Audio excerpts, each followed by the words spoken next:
Lisa, welcome back to my channel. I have not uploaded a video in a really long time just because I have not been feeling good recently at all. Being a stay-at-home mom has just been getting me really down. Before I had my children, I had 3 jobs. So I was used to working a lot, I was used to being out of the house a lot, socialising with adults, talking to lots of people. To go from all of that to staying in the house with 2 children was just a huge change for me. And at the beginning, I really liked it. I was like, oh great, this is amazing. Like, I don't have to get up for work. I don't even have to leave the house if I don't want. I can just sit at home in my pajamas all day. But after a while, that really just gets boring and you do crave mental stimulation, interaction with other adults. It just all started to get too much for me. I really just started to get so bored of being with the children 24 hours a day. And it just kind of fell into a little bit of a depression. A few days ago, I said, right Louisa, you need to snap out of this now. I have basically got a whole other year of being a stay-at-home mum, and I really want to enjoy it and I really want to make the most of it, because I know that in years to come, I'm going to look back and be like, oh my God, like that was an amazing time. You know, you were at home with your kids, and I want to say that I made the most of it. I don't want to say, oh, I just sat around in my pajamas depressed all day eating chocolate. So I have come up with a series of things that I'm going to do this year to make my time as a stay-at-home mum better and more enjoyable and to keep me sane. Number 1 is vitamins. Take your vitamins. Staying at home just really takes all the energy out of me. Like, I have no energy. I don't sleep very well. I'm breastfeeding both children, so that's really just taking a lot of nutrients out of my body. So recently, I bought a huge big pack of multivitamins, and I've been taking one of them every day so that I'm getting all the vitamins and minerals my body needs. The next one is do exercise. Exercise causes your brain to give off dopamine, and dopamine is like a natural feel-good drug. Like, it makes you feel amazing. If you're like me, you will not have any time to do exercise whatsoever because you have kids attached to you 24 hours a day. But if you really think about it, you probably could find an hour or 2 a day where you could do some exercise. So in my case, between 8 o'clock and 9 o'clock in the morning, the kids are asleep and my husband's asleep. So I can just leave the house and go for a jog for an hour. If I can't get up, if I'm just really tired, then I'm going to find a way of doing exercise with the kids. So I'll go out into the garden with them and they can be playing about, kicking a ball in the garden, and I will just run around the garden 100 times. The next thing is do the food shopping online. Before, I used to have to take 2 screaming children grocery shopping. It was an absolute nightmare. And now what I do, I simply go online and I just sit on my computer and I do the weekly shop online while the children are just playing in the living room, and they bring all the food to my front doorstep. And that way I don't have to go to the supermarket, I don't have to carry all the bags of shopping into the house. They do it all for you, and that has been an absolute lifesaver for me. The next thing for me is to have a clean house.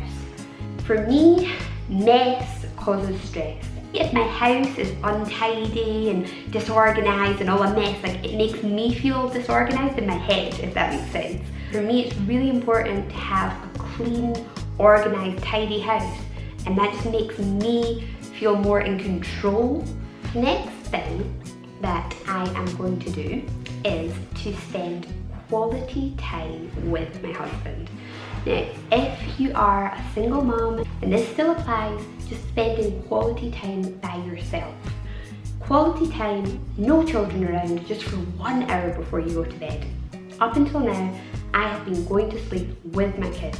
But from now on, I'm going to make a conscious effort to get my children to sleep, and no matter what time it is, get up as soon as they're asleep, get up, go downstairs and have just 1 hour with my husband or by myself to just relax and be child free. Next thing is to make sure to get out of the house every single day. This year I'm going to make a conscious effort. In the summer, every day we've been going out to the swimming pool, and then when the winter comes, even if it's raining, it doesn't matter, we're going to go out every single day to the park just to get out and breathe fresh air and see the birds and see the trees.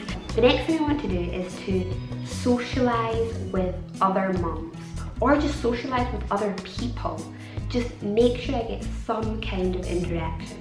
So recently we have been going to the communal pool, and I have been really lucky enough to meet other mums, and it's been great just talking to like-minded people in a similar situation to me. It's been really good, and it really just makes me feel so much better.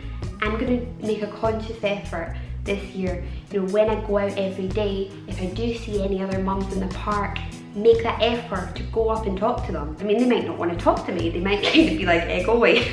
But I'm going to make that effort. I'm going to make that effort to go up to them and talk to them, and really make an effort to make as many friends as I can, talk to as many people as I can, because at the end of the day, we're sociable creatures, human beings need interaction. Another thing that's really important is to have something for you, have some kind of outlet. For me, it's my YouTube channel. I do my YouTube channel just for me. I love making videos. It's something that has nothing really to do with my children. I mean, sometimes I film my children, but it's mine. It's my channel, and I love to do it for me. Another thing is to keep your foot in the working world.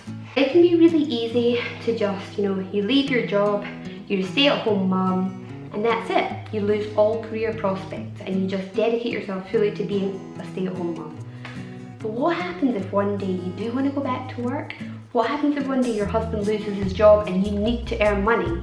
So in my case, what I've done is this year I'm actually starting to give private English classes again. I can't give a lot because, as I said, my husband, he works really long hours and he can't really ever look after the kids.